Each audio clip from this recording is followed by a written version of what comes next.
Sometimes, truth wears the mask of a lie, and love forces us to carry burdens we never wished to bear. In a quiet village, nestled between rolling fields and the shadow of a towering castle, there lived a young woman named Ellen. She was known for her steady hands and her workshop filled with the scent of wood shavings and the warm glow of lantern light.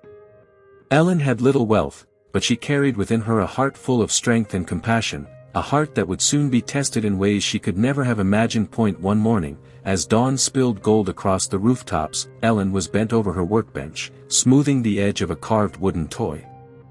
Then, without warning, the earth shuddered violently. A tremor shook the workshop, sending dust cascading from the rafters and rattling every tool in sight. Startled, Ellen stumbled outside, blinking in the harsh daylight, only to see villagers rushing in confusion toward the square. Her eyes darted across the scene, until they landed on a figure stumbling from afar. It was her younger brother, Tobias. His clothes were torn, his face streaked with soot and sweat, but it was the object clutched to his chest that froze Ellen's heart, a loaf of bread. Tobias, the boy with laughter always bubbling at his lips, the brother she had raised like a son after their parents' passing, had stolen from the village bakery. And the king's enforcers, ruthless and merciless, had no tolerance for theft. Tears welled in her eyes as Tobias stumbled toward her. "Ellen," he whispered, his voice raw, "I was hungry. The children.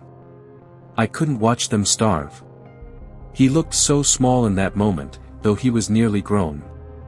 Before Ellen could answer, shouts erupted at the edge of the village. The enforcers had already caught his trail. Without a second thought, she pulled him into her arms, holding him tightly as though that embrace could shield him from the cruelty of the world. "Tobias," she whispered fiercely, "run to the abandoned windmill, north of the village. Hide there until I come for you." He looked at her with confusion, fear flickering in his eyes.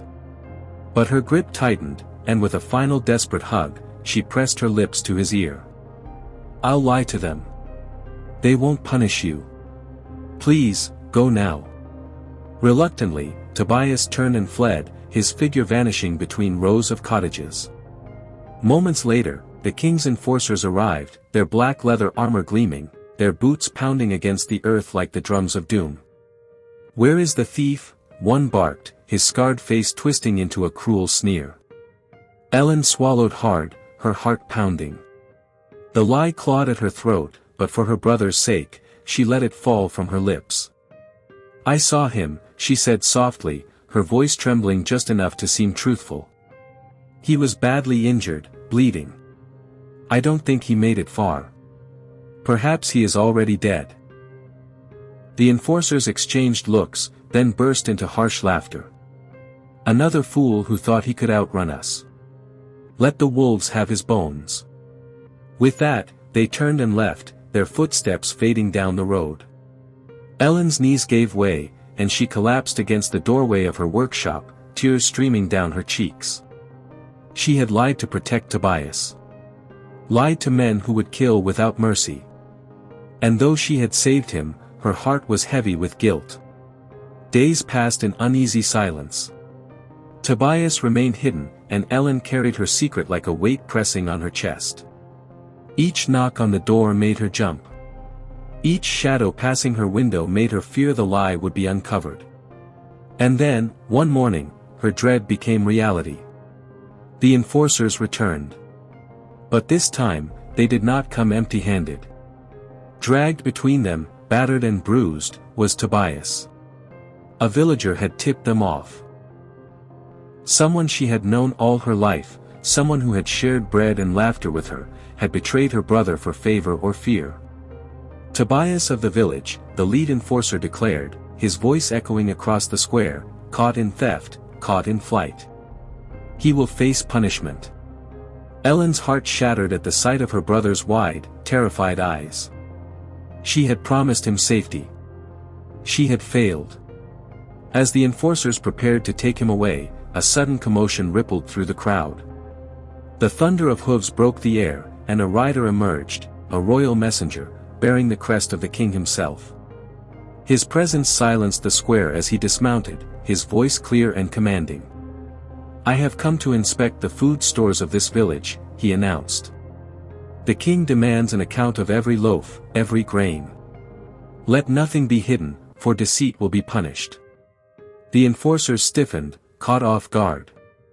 The villagers exchanged uneasy glances. And then, like a blade through the silence, came the cruel twist of fate. The messenger entered the bakery, and there, upon the shelf, lay a single untouched loaf of bread, the very one Tobias had been accused of stealing. Gasps rippled through the crowd. Ellen's breath caught in her throat. Tobias had not stolen after all.